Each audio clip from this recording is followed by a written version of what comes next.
Sob o amanhecer vermelho como brasa, 100 capangas se postavam imóveis, cercando o curral decadente como sentinelas silenciosas, talhadas em pedra-sabão. Rostos pintados não revelavam nada, mas seus olhos, fixos no único sertanejo que permanecia à porta, garrucha tremendo nas mãos calejadas, carregavam o peso de gerações.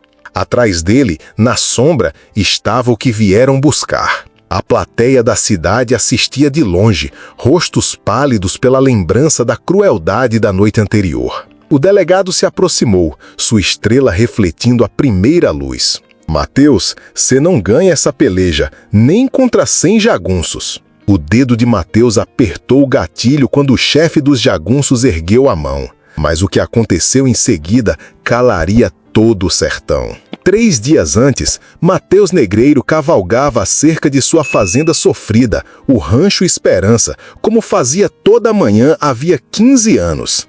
A terra era ingrata, chão rachado que parecia engolir água e esperança com igual sede. Seu pai tinha morrido tentando domar aqueles hectares, e Mateus carregava a mesma teimosia nas linhas de seu rosto queimado de sol. Mas aquele dia era diferente. Aquele dia, suas mãos calejadas se atrapalhavam com o botão de cima de sua única camisa limpa. Aquele dia, ele se casaria com Clarice.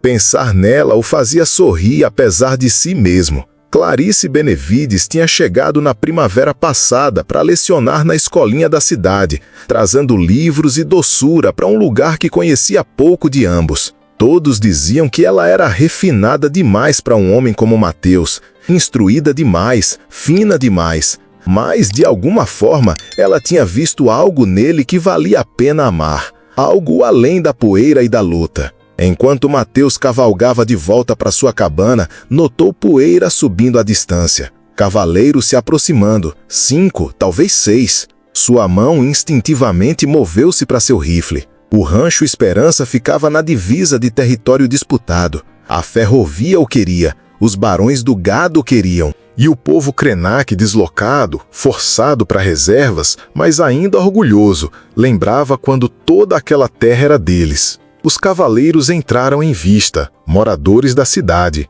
Liderando-os estava Haroldo Flores, o banqueiro que detinha a hipoteca da fazenda de Mateus. A filha de Flores tinha uma queda por Mateus, antes que ele escolhesse Clarice. A humilhação ainda queimava nos olhos de Flores sempre que se encontravam na cidade. "Negreiro!" Flores gritou, puxando as rédeas de seu cavalo. "Vim te dar os parabéns pelo dia do teu casamento." As palavras não continham calor algum. "Agradeço", Mateus respondeu cautelosamente. Não esperavam a visita pessoal. Flores desmontou, suas botas lustradas destoando da terra poeirenta. "Bem, não é todo dia que um de nossos fazendeiros locais se casa com nossa professora." A pausa dizia tudo. "Trouxemos um presente de casamento, da cidade." Um dos homens entregou a Flores uma pequena caixa de madeira. Mateus a pegou com desconfiança, abrindo-a lentamente. Dentro havia uma escritura: de 10 alqueires de terra fértil perto do riacho. Terra que faria diferença entre sobrevivência e prosperidade. "Isto é inesperado", Mateus disse, genuinamente surpreso. Flores sorriu finamente. "Clarice Benevides trouxe cultura para nossa comunidade. Queremos garantir que ela esteja confortável." Mateus estudou o rosto do homem, procurando a armadilha. "E qual o preço por essa generosidade?"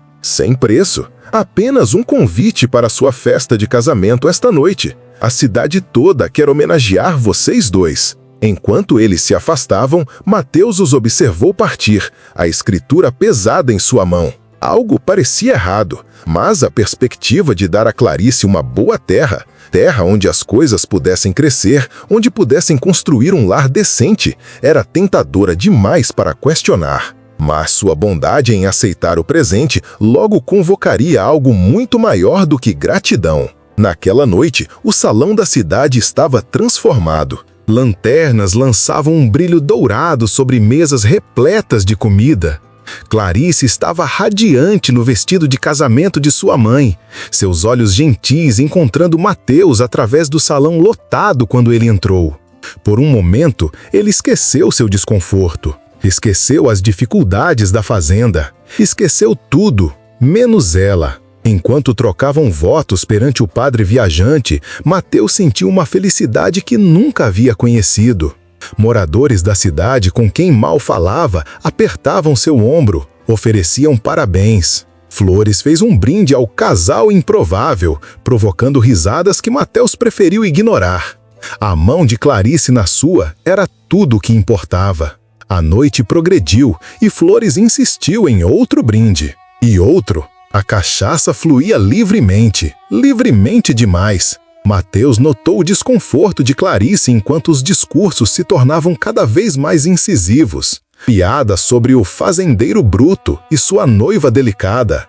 Insinuações sobre quanto tempo um casamento assim poderia durar. Talvez Clarice possa ensiná-lo a ler antes que o bebê chegue, alguém gritou, e a sala explodiu em gargalhadas. Clarice apertou a mão de Mateus sob a mesa. É só brincadeira de casamento, ela sussurrou, mas seu sorriso havia diminuído. Flores se adiantou novamente, erguendo seu copo. Preparamos um presente especial de noite de núpcias para vocês dois. Seus olhos brilhavam com algo feio, uma leitura.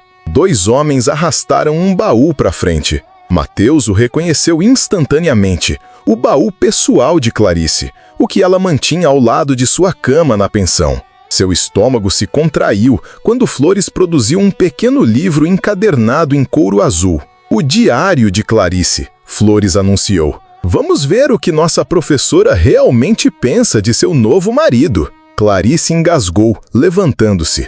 Isso é particular, como se atreve? Flores a ignorou, abrindo em uma página marcada. Querido diário, ele leu em voz alta. Mamãe ficaria horrorizada com minha escolha. Mateus é tudo que ela me alertou contra. Sem instrução, rude, um homem da terra em vez de ideias. A sala ficou em silêncio. Mateus sentiu cada palavra como um golpe físico. Mas talvez seja por isso que sou atraída por ele. Flores continuou, sua voz zombeteira. É rebelião contra a minha educação? Ou apenas a noção romântica de domar o homem selvagem? Clarice se lançou sobre o diário, mas os homens de Flores a seguraram. Mateus se levantou, sua cadeira raspando asperamente contra o chão. Já chega, ele disse, sua voz perigosamente calma. O sorriso de Flores se alargou. Mas estamos apenas começando. Ouça esta entrada do mês passado. Às vezes, me pergunto se estou cometendo um erro terrível. Mateus nunca entenderá os livros que amo, a música que move minha alma. Vivemos em mundos diferentes. Estou sacrificando o meu verdadeiro eu por essa fantasia de romance de fronteira? Lágrimas escorriam pelo rosto de Clarice. Mateus, por favor, aqueles eram pensamentos privados, dúvidas que todos têm.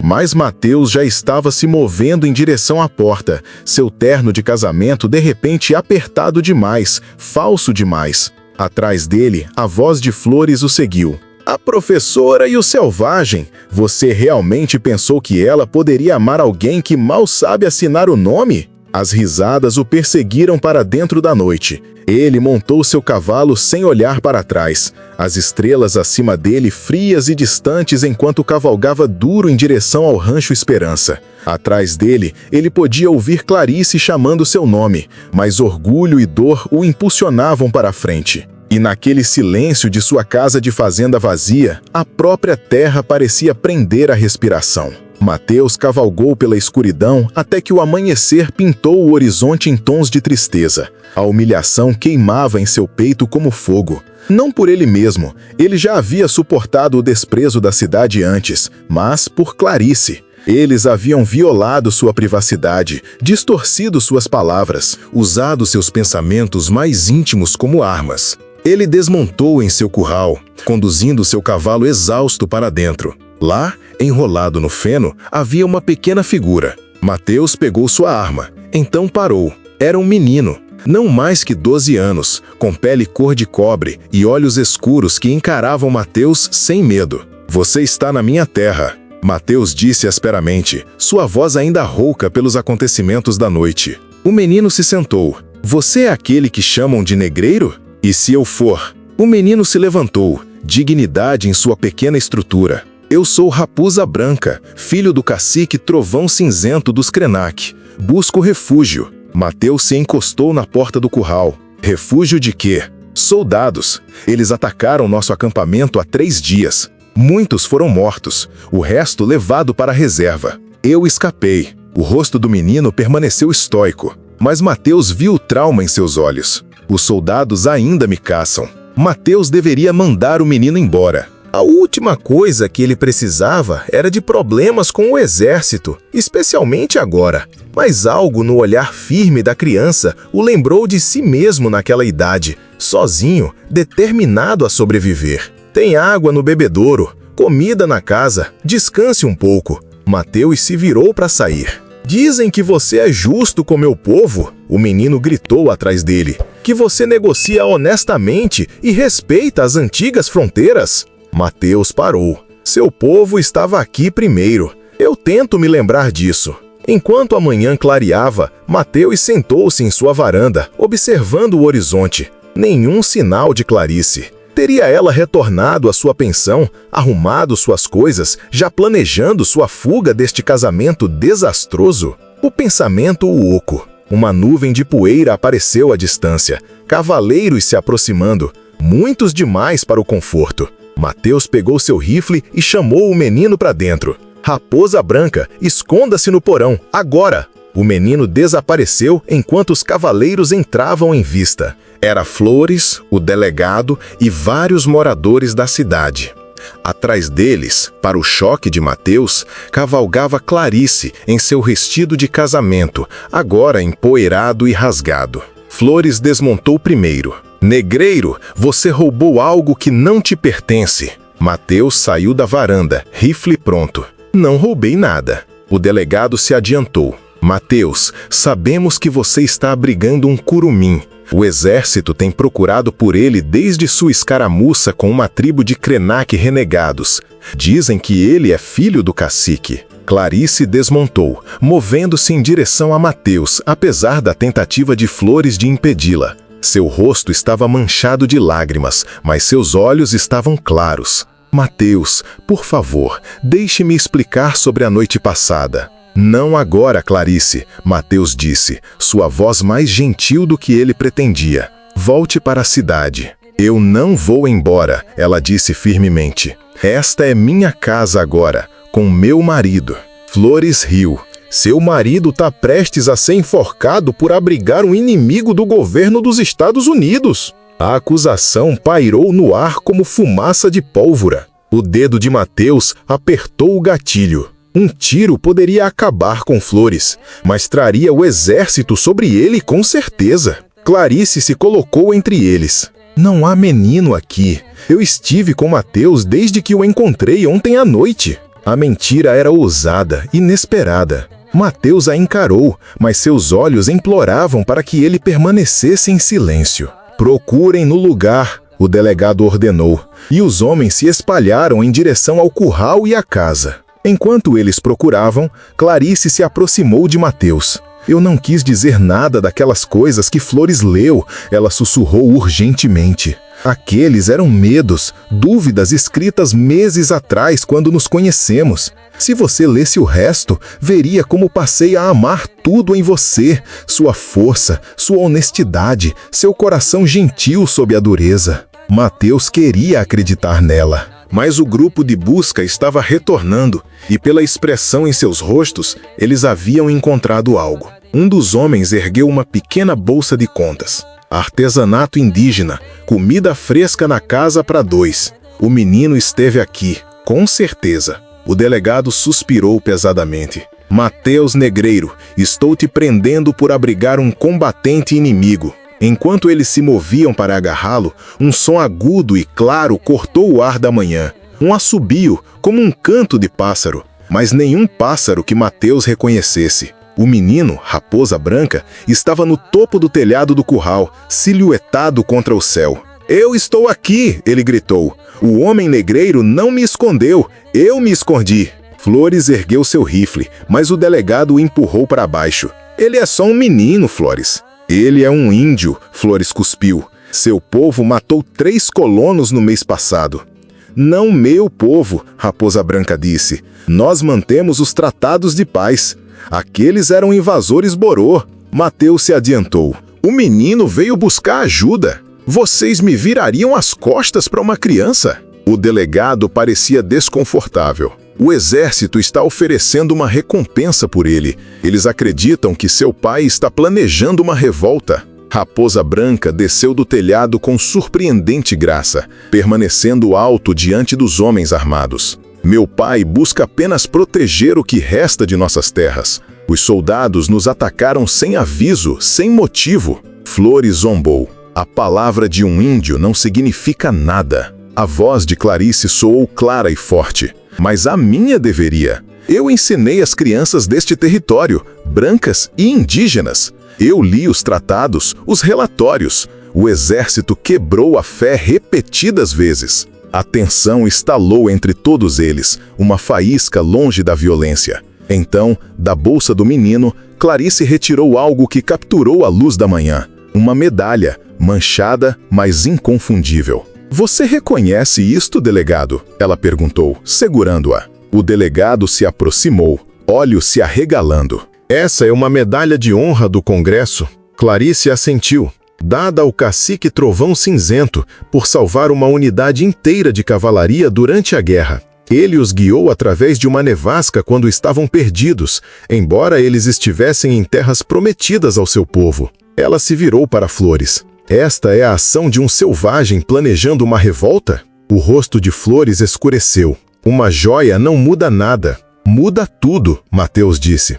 Prova que o pai do menino é um homem de honra. E eu não vou deixar você pegar o filho dele para usar como alavanca contra ele. A bondade pode me custar a vida, Mateus, pensou.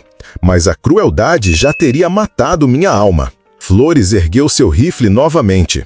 Então você vai se enforcar ao lado dele. O que aconteceu em seguida pareceu se desenrolar em câmera lenta. Clarice se colocou na frente de Mateus e do menino. O delegado se moveu para desarmar Flores, e de todas as direções veio o som de cascos, dezenas deles. Sobre a colina apareceram guerreiros a cavalo, seus rostos pintados para a batalha. À frente deles cavalgava um homem cuja postura o marcava como cacique, o próprio Trovão Cinzento. Os moradores da cidade congelaram em terror quando os guerreiros cercaram a fazenda, armas prontas. O cacique desmontou, caminhando através das fileiras de seus homens que se abriam. Seus olhos encontraram seu filho, então se moveram para Mateus e Clarice, que estavam protetoramente ao lado do menino. Vocês têm meu filho, ele disse simplesmente. Flores, suando agora, apontou sua arma para Mateus. Este homem o roubou do exército. Este homem, Trovão Cinzento disse com tranquila dignidade, protegeu uma criança que buscava refúgio. Enquanto você, que toma nossa terra, quebra seus tratados, mata nosso povo, você retornaria um menino para aqueles que assassinaram sua mãe? A acusação pairou no ar como trovão antes da tempestade. Mateus se adiantou. Seu filho veio buscar ajuda. Eu dei, nada mais. Trovão Cinzento estudou o rosto de Mateus. Você é aquele que chamam de negreiro? Aquele que respeita as antigas fronteiras? Mateus assentiu uma vez. Meus batedores têm observado sua fazenda por muitas estações. Você pega apenas o que precisa. Você honra as antigas nascentes. Você não é como os outros. O cacique olhou para os moradores da cidade com desprezo. O delegado pigarreou. Cacique, não temos queixa contra você hoje. Viemos pelo menino, como o exército solicitou. E vocês partirão sem ele. Trovão Cinzento respondeu, sua voz como o bramido de um trovão distante. Pois aqui, neste chão, a palavra de um homem vale mais que a lei escrita a sangue. E assim a vida seguiu, com a promessa de que a justiça e a honra, como a bravura, continuariam a florescer no sertão. Mateus e Clarice, com a bênção dos Krenak e a confiança reconquistada da cidade, viveram em paz, ensinando aos seus filhos e aos filhos da terra o verdadeiro significado da coragem. E o Rancho Esperança Antes um símbolo de sofrimento, tornou-se um farol de esperança para todos que buscavam um lugar para chamar de lar. Se este conto de coragem e honra no sertão tocou seu coração, deixe seu valeu demais e compartilhe esta história para que mais pessoas conheçam a bravura de Mateus e Clarice. A tensão era palpável, como a garoa fina que prenuncia tempestade no pampa. Fleischer, empunhando seu rifle, vociferou: "Estamos em maior número!" O cacique Corvo Cinzento soltou uma risada gélida. "Conte de novo, coronel." De todas as direções, guerreiros surgiam, no alto do morro, por detrás do galpão, brotando do capinzal alto. Quase uma centena cercando o rancho. "O exército virá", Fleischer alertou, a voz embargada pelo medo. "Que venham", Corvo Cinzento respondeu. "Mas antes, vocês partirão. Todos, exceto estes dois." Ele gesticulou para Mariano e Clarice. Eles conquistaram o direito de falar. Diante da desvantagem esmagadora, o delegado acenou para seus homens. Montaram seus cavalos. Fleischer, o último, e mais relutante em partir. Ao se afastarem, ele gritou: "Isto não acabou, Blackwood." Quando se foram, Corvo Cinzento aproximou-se de Mariano e Clarice. "Meu filho diz que o trataram com honra." Raposa Branca adiantou-se, falando rapidamente em Guarani. O cacique ouviu, então assentiu. Ele também diz que foram humilhados perante seu povo, na noite de núpcias. Seus olhos escuros fitaram Clarice, que usaram as palavras privadas da mulher contra vocês dois. Mariano desviou o olhar, a humilhação ainda latejando. "Na minha cultura", Corvo Cinzento prosseguiu, "um casamento começa com presentes para demonstrar respeito. Estas pessoas demonstraram desrespeito." Ele gesticulou para um de seus guerreiros, que trouxe um pequeno embrulho envolto em couro macio. "Este é meu presente para vocês dois." Dentro havia um cocar de penas belissimamente adornado com miçangas, o artesanato mais primoroso que Mariano jamais vira. "Isto protegerá sua união", o cacique disse. "E nós também." Clarice ergueu o olhar, surpresa. "O que quer dizer?" Corvo Cinzento sorriu levemente. "O exército e seus conterrâneos acreditam que somos perigosos. Que continuem a acreditar. Durante um ciclo lunar completo, meus guerreiros guardarão suas terras. Ninguém ousará se aproximar para lhes fazer mal." Mariano balançou a cabeça, incrédulo. "Por que fariam isso por nós?" "Porque vocês fizeram o que era certo quando era difícil", o cacique respondeu simplesmente. "Tais ações devem ser honradas." Enquanto o sol escalava o céu, uma cena extraordinária se desenrolava. Os guerreiros guaranis acampavam ao redor do perímetro do rancho Recanto Feliz. Sua presença, visível da cidade, era inconfundível. Uma mensagem e um aviso. Naquela noite, enquanto Mariano e Clarice sentavam-se na varanda, observando as fogueiras guaranis pontilhando a escuridão, ela tomou a mão dele entre as suas. "Sinto muito pelo diário", ela disse suavemente. "Aqueles eram medos antigos, nada mais." Mariano fitou seus dedos entrelaçados. "Não posso lhe dar livros ou música ou coisas finas. Não quero essas coisas", ela respondeu. "Quero esta terra, esta vida, você." Ela recostou-se nele. "Além disso, trouxe livros suficientes para nós dois. Poderia lhe ensinar a lê-los se quiser." Pela primeira vez desde a noite de núpcias, Mariano sorriu. "Gostaria." Como prometido, durante um ciclo lunar completo, os guerreiros guaranis guardaram o Recanto Feliz. O exército, ouvindo relatos de centenas de índios hostis, optou por não se envolver. Os moradores da cidade mantiveram-se afastados. Fleischer fervilhava, mas nada podia fazer. Naquele mês de paz, Mariano e Clarice verdadeiramente começaram sua vida juntos. Ela iniciou uma pequena escola no galpão para Raposa Branca e várias outras crianças guaranis. Mariano aprendeu suas letras ao lado deles, suas mãos grandes formando desajeitadamente palavras que sempre lhe foram mistérios. Quando a lua completou seu ciclo, Corvo Cinzento retornou. "É hora de partirmos", ele disse a Mariano. "Mas a memória do que você fez por meu filho permanecerá." Seu povo é bem-vindo aqui, Mariano respondeu. Sempre. O cacique assentiu. Há boatos de um novo tratado. Talvez, quando essa hora chegar, você falará por nós ao seu povo. Seria uma honra, Mariano disse. Enquanto os guaranis preparavam-se para partir, Raposa Branca aproximou-se de Clarice. Aprendi muito com você, ele disse formalmente, presenteando-a com um pequeno cavalo entalhado. Quando eu for cacique um dia, me lembrarei. Naquela tarde, Mariano e Clarice ficaram juntos observando os guaranis partirem. A terra estendia-se diante deles, árida, mas bela, desafiadora, mas cheia de possibilidades. Você já se perguntou, Clarice perguntou, o que teria acontecido se não tivessem nos humilhado naquela noite? Se tivéssemos tido um casamento normal? Mariano considerou isto. Então, eu talvez nunca tivesse conhecido Raposa Branca. Você talvez nunca tivesse demonstrado sua coragem à cidade. E não teríamos amigos entre os guaranis. Ele apertou a mão dela. Às vezes, a humilhação leva à honra, se formos bravos o suficiente para suportá-la. Anos depois, quando a ferrovia finalmente atravessou o território, foi Mariano Blackwood quem negociou os tratados que protegeram tanto as terras dos colonos quanto as dos guaranis. O Recanto Feliz tornou-se conhecido como um lugar onde todos eram tratados com dignidade, uma pequena ilha de paz em tempos turbulentos.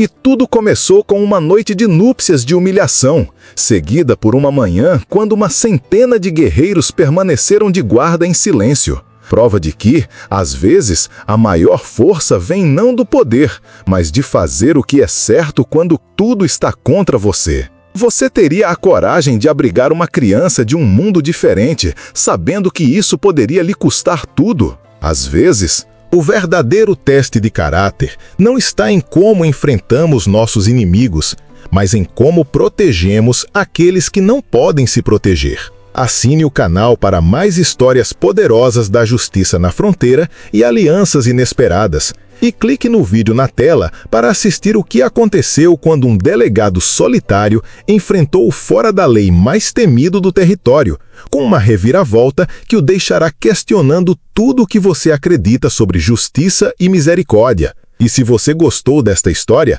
considere deixar um valeu demais para apoiar o canal.